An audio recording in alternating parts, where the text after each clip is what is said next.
Alright, legends, welcome along the Hellmouth Hotline. I'm your host, Rodney Stewart, and we're getting into Halloween 6, The Curse of Michael Myers from 1995. Had a budget of $5 million and made $15.1 million in the United States. I haven't got the worldwide grosses here, but this is one that I was looking forward to getting into because it finishes off what they call the Foreign trilogy, and after the setup and the prior film of the Man in Black turning up, and you didn't get to see that much of him, then at the very end you see him pretty much breaking out, Michael Myers, disappearing into the night more or less at the end of the movie.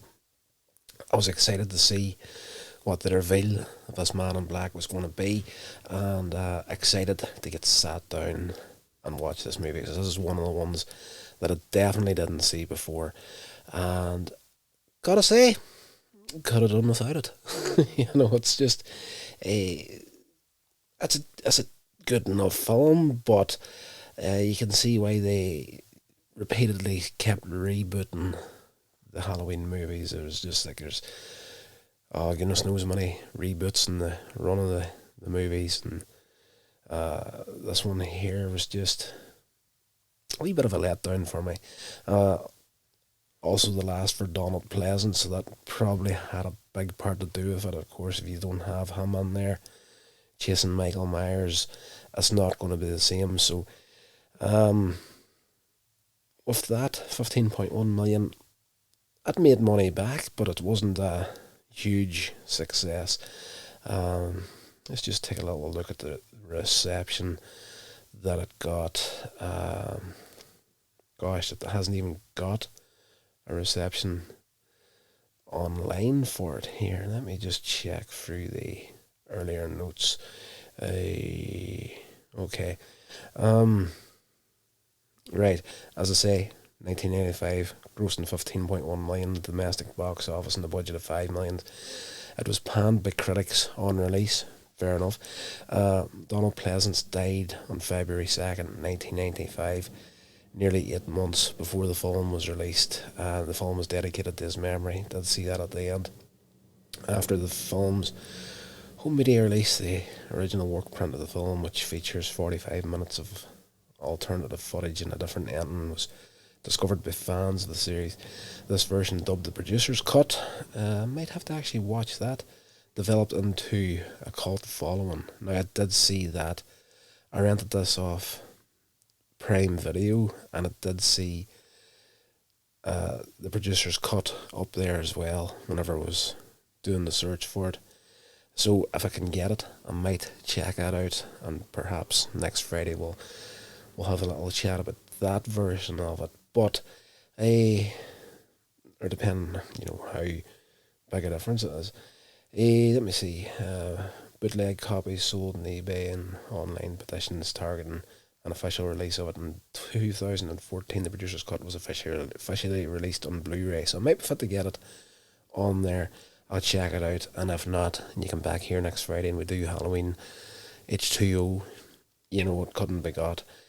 So the plot of this movie, October 31st, 1989, Myers and his niece Jimmy Lloyd are abducted from the Haddonsfield police station by the Man in Black.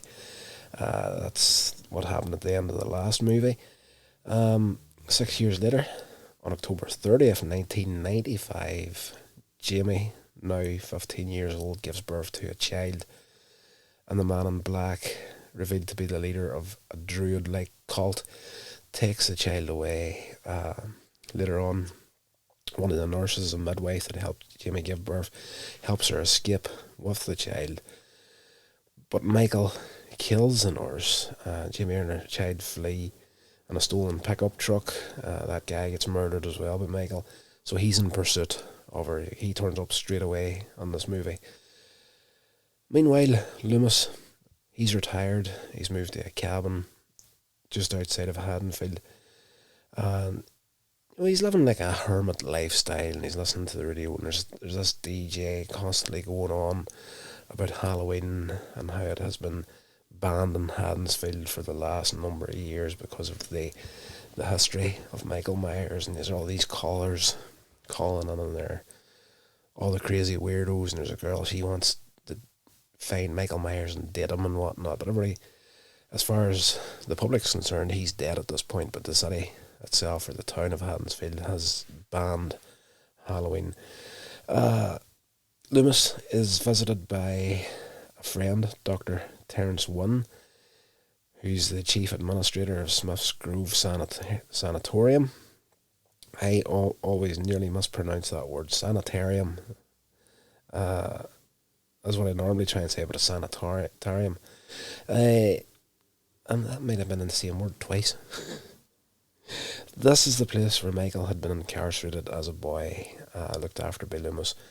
One asks Loomis to return to Smith's Grove, and they overhear Jamie's plea for help in the local radio station. While she was getting hunted down by Michael, she heard this phone number being handed out, and she calls in and trying to find help as desperately as she can, only to be ignored by the DJ, Barry Sims.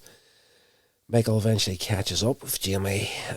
She's in the truck that she stole, and she crashes it into an old barn, and I was going to say kills Jamie, but finds her child not in the truck. Now, she is stabbed, and she does end up pretty much in life support. She doesn't get killed at this point in the film, but she doesn't make it to the end.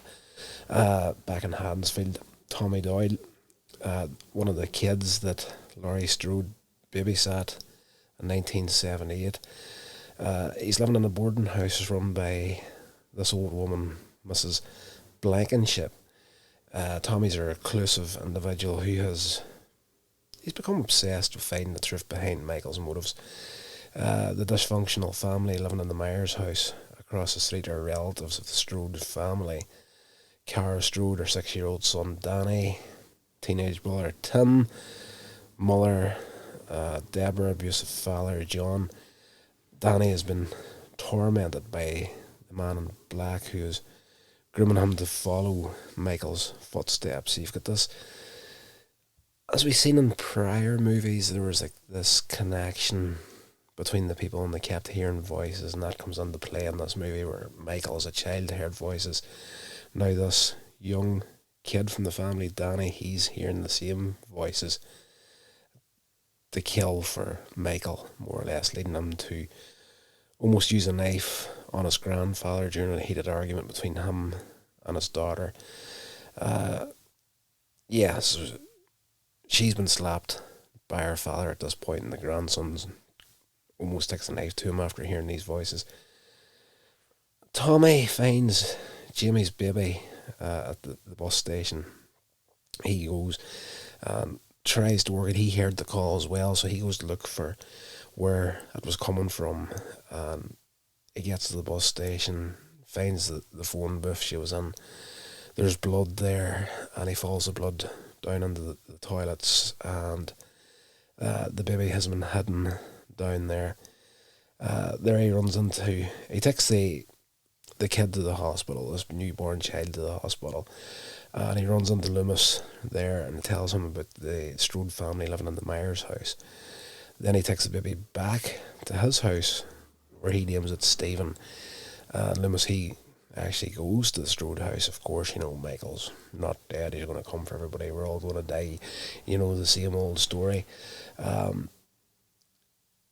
So Deborah, the mother, starts to pack up the belongings to leave. Michael shows up, murders her. Tommy runs into Danny, the kid, on the street who's coming home from school, and takes him back to the boarding house where he lives at. And, not the boarding house, sorry, I went back to the Michael Myers house. The mother, Cara, returns calling for her mother, can't find her, so she comes across Tommy and Danny in Danny's bedroom. Tommy takes them then to the boarding house, where he reveals to Cara that he believes Michael has been inflicted with thorn, an ancient druid curse that causes him to kill his bloodline on Halloween night and believes that Jimmy's baby will be Michael's final sacrifice. So later that night, Tommy he meets Loomis at a Halloween party at the college campus that Cara, Tim, and a couple of her friends attend with that DJ that was on the radio at the beginning of the movie, Barry Sims. He's a special guest there. He turns up wearing like a similar get up to the Man in Black. So for a second, you're thinking, oh, is this him? But you can tell it's a lower budget version. But it turns out to be the DJ.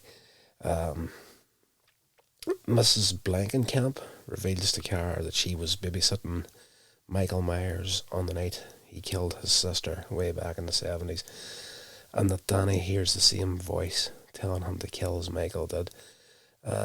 That's indicating the curse will pass on to Danny if Stephen is killed shortly, Stephen being the child.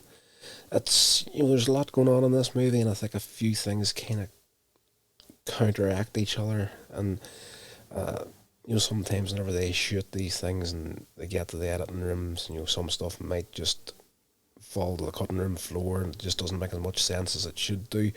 I think there's a few pieces on here that are a little disjointed, not very much disjointed, but just enough to, kind of lose track of what's going to happen between Cara's son Danny and this newborn baby. So it's it's one or the other at one point in this movie. Shortly after Michael turns up, he kills John. This is her father. Tim Beff and Barry Sims, they all go out. Kill count's going up. Cara follows Danny back to the Strode house after he is summoned by the Man in Black, where she sees Michael, fights him off. She gets hold of Danny, escapes back to the boarding house, where Tommy and Loomis are waiting for them. To their shock, the cult arrives at the house, and turns out this old woman that runs the boarding house, Mrs. Blankenkamp, is in on it with this cult, and the Man in Black is revealed to be Dr. One, which was, watching the movie, I wasn't expecting it to be him, but whenever the reveal did happen, I was kind of like, that makes sense, and definitely not what I was hoping for, and the reveal of who this guy is. I thought it could have been a bit darker, but and saying that, there, somebody that Loomis has trusted for years, like nearly probably his whole career, turns out to be one of the guys that's behind the whole thing.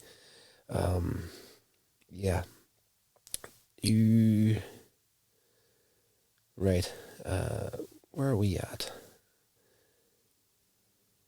I have lost my place in my notes, as usual. The cult, after Dr. One is exposed as the guy behind this cult, the cult drugs Loomis and Tommy, takes Cara, Danny, and the little baby Stephen to Smith's Grove, and Cara is locked in a maximum security ward while the boys are kept in an operating room. Tommy and Loomis awaken and go to Smith's Grove. They can't work out why they weren't murdered, more or less. And Loomis is like, he wants this to happen. He wants us to witness whatever's going to happen. So they head off.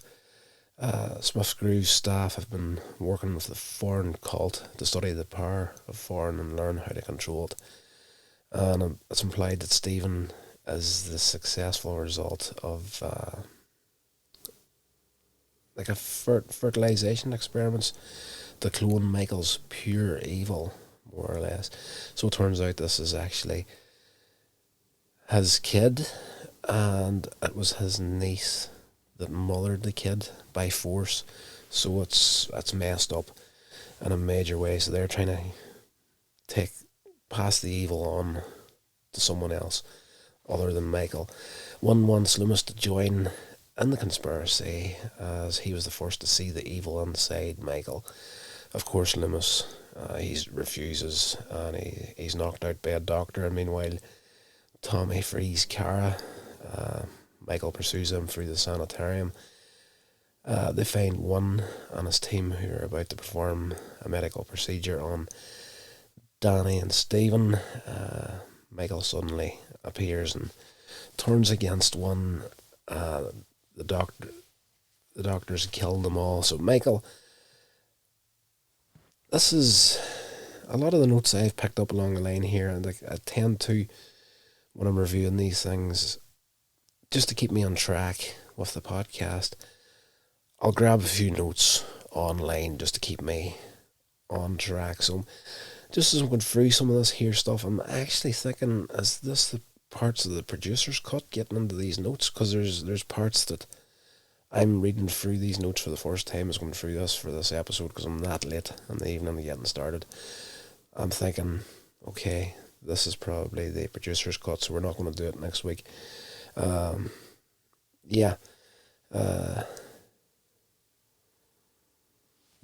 This is definitely the producer's cut here. It's got a completely different end than the one I seen. But Tommy, at one point, he uses these runes that he's picked up to counteract the effects of Thorn. He sets him down on the floor whenever Michael steps into it and kind of breaks the evil for a bit. And when Loomis comes back and Michael has changed clothes with one, and he walks off, and one grabs hold of Loomis's hand and says, "It's down to you now." And you see the tattoo or the symbol of the Thorn appearing on Loomis's wrist, and he starts screaming. You see Michael walking off into the night, more or less, down a corridor and leaving. So that's the end of the one that I seen. But at the end of this one here, it says Tommy and Kara rescue the kids. Of course, Michael chases them into a laboratory where Kara notices fetuses from Wynn's field experiments. Tommy injects Michael with corrosives, beats him unconscious with a lead pipe. Tommy, Kara and the children leave Smith Grove while Loomis stays behind to take care of business.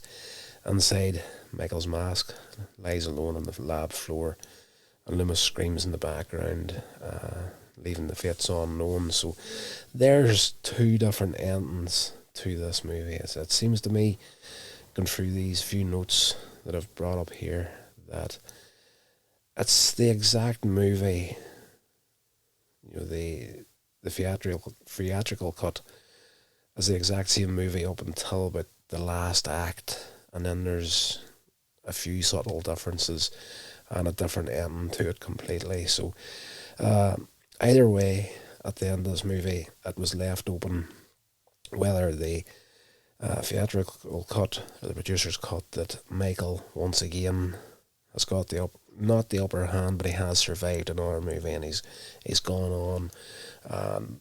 Poor Loomis again is screaming at the end of the movie and freaking out. But of course, we're never going to find out where that storyline would have went, since we lost Donald Pleasance just after the filming of this movie, and you can see the age on him. He's just even his voice isn't as strong as it once was. Now, you could say that was down to the acting of him getting older as a character, but it is what it is. It's just the man was old at that time, and clearly, in my eyes, it clearly wasn't at full health whenever they were filming this movie. But he did a fantastic job on it as Loomis. He did in all the movies, even though he was kind of playing the exact same. You may as well say just a carbon copy of the first movie right the way through to 6. He was just like, Michael's evil, we're all going to die, blah, blah, blah. We need help, we have to stop him, he has to be killed. But he can't be killed, he's going to be there forever. Great, I enjoyed this one. But as I say, after the lead up from the prior two movies that started out the Thorn trilogy, starting off with The Return of Michael Myers, Halloween 4, and The Revenge of Michael Myers in Halloween 5, now to this one, The Curse of Michael Myers. So that delves into what is keeping him going, or his motivations, and it's through this cult with the Thorn and ancient magic and rituals and all that sort of stuff. Stars aligning and whatnot, to the point where you can actually trace the foreign symbol in the stars and whatnot. So it's an interesting idea to bring in to this character, but yeah, as I say, after the lead up from the first two, and then seeing what they actually did with the character and who the Man in Black actually ended up being, I could do without it. So yeah, let me see, the next movie we'll be doing in this series now, of course, seeing as we kind of covered the producer's cut here, is Halloween H2O, 20 years later. That was released in 98, which wasn't a kick in the ass after this one, 95 to 98. It doesn't contain any references to Jamie Lloyd's storyline of the prior three films, although they were featured in the original script and comic book tie-ins published by Chaos Comics, instead serving as a direct sequel to Halloween 2. So it's I just forgot about those three films and brought Laurie Strode back, as we after Halloween 2, we had Season of the Witch, and then after that there we get into the foreign trilogy, which was set after her character actually died. So she's brought back as Laurie Strode, H2O, completely forgetting about the 4 films preceding this one. So as I say, they kept rebooting the absolute crap out of these movies. And if memory serves, after H2O, they rebooted again. Let me just see, I screenshotted a list of the movies, and yeah. Okay, so after that after H2O, we've got Halloween Resurrection. Then we've got Halloween, which is clearly a reboot. Halloween 2, reboot. And then after that movie, we once again have a reboot. Halloween, then Halloween Kills, and Halloween Ends. So we're going to be doing all those before we move on every Friday from here on out. So I'm enjoying doing this podcast and checking out the Halloween movies. But as I've said a lot of times during it, for me, the Halloween movies was never a big pull for me. It was just never something that, if I fancied watching something scary around Halloween or something, I would tend to go to Friday the 13th for Nightmare on Elm Street. I can't even recall, actually, up to this point, sitting down by choice to watch one of these movies. Obviously, I've seen bits and pieces of them over the years. We used to get together with a few beers on a Friday night, rent out a few movies, and you might get a comedy, you might get a horror, whatever it is, and then of course Halloween would have popped up somewhere along the line, especially back in the late 90s, whenever you were doing that stuff. So whenever a few of these films were coming out, we would have seen some of the later ones. But yeah, I'm enjoying it well enough, but I was a little, in all honesty, the Curse of Michael Myers here was a bit of a letdown for me. But it is what it is. You don't go into these movies expecting it to be flipping Shakespeare or something like that. It's a slasher movie. It's just meant to be bubblegum for the brain. It's scary bubblegum for the brain, but it is what it is. Right, that's going to do it for this podcast. I'll leave it there. And yeah, come back on Mondays, Wednesdays and Fridays for new episodes of this show. So until then, if you want to get in contact, Hellmouth Hotline, gmail.com. Rate and review the show, share it along, do all that good social media stuff. I'll love you forever. And until the next episode, guys, whatever you're doing, stay safe, and I'll talk to you all then. This has been a production of Coins Age Media. Thank you so much for listening.